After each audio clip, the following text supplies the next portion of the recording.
Care അക്കാഡമിയിലേക്ക് എല്ലാവർക്കും ഒരിക്കൽ കൂടി സ്വാഗതം.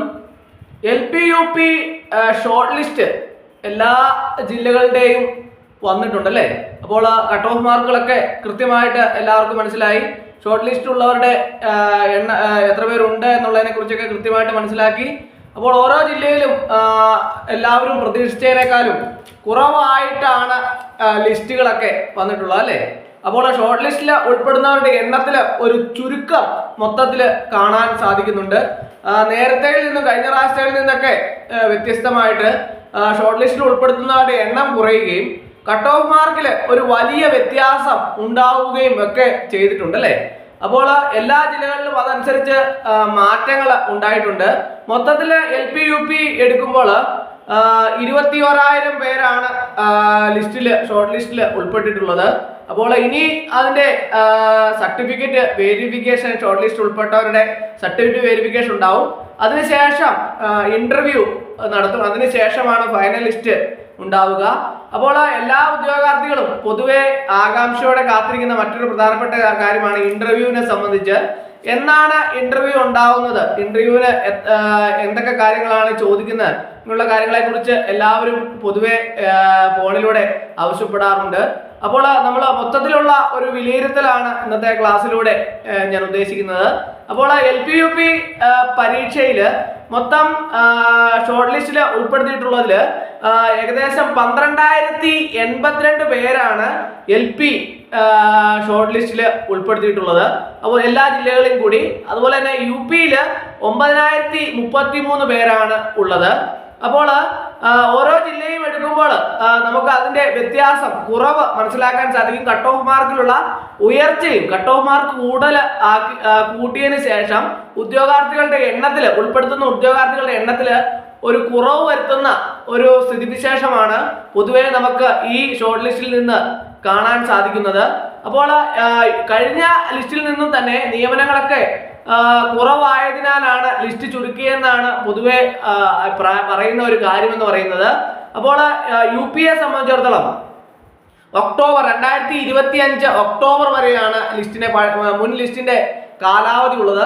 LP-യെ സംബന്ധിച്ചിടത്തോളം 2025 മെയ് വരെയാണ് പഴയ ലിസ്റ്റിന്റെ കാലാവധി ഉള്ളത്. അതിനുശേഷം റാങ്ക് ലിസ്റ്റ് വരുന്ന രീതിയിലായിരിക്കും മുമ്പോട്ടുള്ള നടപടികളൊക്കെ നടത്തുന്നത്. അപ്പോൾ ഇപ്പോൾ ഏപ്രിൽ മെയ് മാസങ്ങളിൽ ഇന്റർവ്യൂ നടത്താനുള്ള തീരുമാനത്തിലാണ് PSC എത്തിയിട്ടുള്ളത്. അതിനുള്ള നടപടികളൊക്കെ തന്നെ മുന്നൊരുക്കങ്ങളൊക്കെ ആരംഭിച്ചു കഴിഞ്ഞു. അതിനുള്ള നടപടികളൊക്കെ പുരോഗമിച്ച് വരികയാണ്. അപ്പോൾ അതിനു വേണ്ടിയിട്ട്, ഇന്റർവ്യൂവിന് വേണ്ടിയിട്ട് തയ്യാറെടുക്കുന്ന ഉദ്യോഗാർത്ഥികളെല്ലാം തന്നെ വളരെ ശ്രദ്ധയോടുകൂടി തന്നെ ഇന്റർവ്യൂ അറ്റൻഡ് ചെയ്യാനുള്ള ഒരു പഠനങ്ങൾ മുന്നോട്ട് നീക്കേണ്ടതാണ്. കാരണം എന്താണെന്ന് ചോദിച്ചാൽ, ഇന്റർവ്യൂ എന്ന് പറയുന്നത് വളരെ പ്രധാനപ്പെട്ട ഒന്നാണ്. നമ്മുടെ റാങ്ക് ലിസ്റ്റ്, ഫൈനൽ ലിസ്റ്റ് ഇടുമ്പോൾ ഇന്റർവ്യൂവിന്റെ മാർക്ക് കൂടി ചേർത്താണ് ഫൈനൽ ലിസ്റ്റ് ഇടുന്നത്. അപ്പോൾ ഇന്റർവ്യൂവിന്റെ നമ്മുടെ പെർഫോമൻസ് എങ്ങനെയാണ് എന്നതിനെ അടിസ്ഥാനമാക്കിയാണ് ഇന്റർവ്യൂവിന്റെ മാർക്ക് തീരുമാനിക്കുന്നത്. ഇപ്പോൾ സാധാരണ എല്ലാവർക്കും ഒരു ചോദ്യം ചോദിക്കുമ്പോൾ അതിന്റെ ഉത്തരം എല്ലാവരും പറയുന്ന രീതിയിൽ, സാധാരണ രീതിയിൽ അതിന്റെ ഉത്തരം പറഞ്ഞാൽ എല്ലാവർക്കും തുല്യമായ മാർക്കായിരിക്കും ലഭിക്കുന്നത്. എന്നാൽ അതിൽ നിന്ന് വ്യത്യസ്തമായിട്ട്, മറ്റുള്ളവരിൽ നിന്നുള്ള വ്യത്യസ്തമായ വളരെ ബുദ്ധിപരമായ ആൻസറുകൾ, അല്ലെങ്കിൽ മറ്റുള്ളവരുമായിട്ട് സാധാരണ രീതിയിൽ പറയുന്നതിനേക്കാളും വ്യത്യസ്തമായ ഒരു ആൻസർ ആണ് നമ്മൾ നൽകുന്നതെങ്കിൽ അതിന് കൂടുതൽ മാർക്ക് സ്കോർ ചെയ്യാൻ സാധിക്കും. അപ്പോൾ മറ്റുള്ളവരിൽ നിന്ന് വ്യത്യസ്തമായ ആൻസറുകൾ ഓരോ ചോദ്യത്തിലും കണ്ടെത്താൻ വേണ്ടിയിട്ട് ഓരോ ഉദ്യോഗാർത്ഥികളും ശ്രദ്ധിക്കണം. ഉദാഹരണമായിട്ട്, നമ്മൾ എന്തുകൊണ്ടാണ് ഈ ടീച്ചർ എന്ന് പറയുന്ന ജോലി തിരഞ്ഞെടുക്കാനുള്ള കാരണം എന്താണ് എന്ന് ചോദിച്ചാൽ, പല രീതിയിലും പലർക്കും അതിനുള്ള കുട്ടികളോടുള്ള താല്പര്യം കൊണ്ട്, അല്ലെങ്കിൽ അത് വളരെ സമൂഹത്തിൽ നല്ലൊരു വില നൽകുന്ന ജോലിയാണ്, അങ്ങനെ ഒക്കെയുള്ള സാധാരണ രീതിയിൽ പറയുന്ന അഭിപ്രായങ്ങളിൽ നിന്ന് അല്ലെങ്കിൽ ഉത്തരങ്ങളിൽ നിന്ന് വ്യത്യസ്തമായി മറ്റുള്ളവരെ ആകർഷകമാക്കുന്ന, അല്ലെങ്കിൽ കൂടുതൽ മാർക്ക് നമുക്ക് നൽകാൻ കഴിയുന്ന വ്യത്യസ്തമായ ആൻസറുകൾ നൽകിയാൽ അതിന് കൂടുതൽ മാർക്ക് നമുക്ക് ഇന്റർവ്യൂവിന് കരസ്ഥമാക്കാൻ സാധിക്കും. അങ്ങനെ നമുക്ക് റാങ്ക് ലിസ്റ്റിൽ കുറച്ചുകൂടി ടോപ്പ് പൊസിഷനിലേക്ക് എത്താനായിട്ട് സാധിക്കും, കൂടുതൽ മാർക്ക് സ്കോർ ചെയ്യാൻ സാധിക്കും. അപ്പോൾ എല്ലാ ഉദ്യോഗാർത്ഥികളും അതിനു വേണ്ടിയിട്ട് പരിശ്രമിക്കണം. അങ്ങനെ നല്ല നല്ല വ്യത്യസ്തമായ ആൻസറുകൾ കണ്ടെത്താൻ വേണ്ടിയിട്ട് ഓരോ ഉദ്യോഗാർത്ഥികളും പ്രത്യേകം ശ്രദ്ധിക്കണം.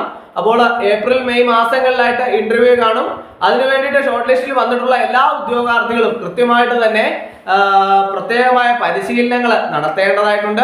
അതിന്റെ ക്ലാസ്സുകളെല്ലാം തന്നെ ഞാൻ യൂട്യൂബ് വഴി നിങ്ങൾക്ക് എടുത്തു നൽകുന്നതാണ്. അപ്പോൾ എല്ലാവർക്കും ഇന്നത്തെ ക്ലാസ് വളരെയധികം പ്രയോജനപ്രദമായിരുന്നു എന്ന് വിചാരിക്കുന്നു. ഒരിക്കൽ കൂടി നിർത്തട്ടെ. നന്ദി, നമസ്കാരം.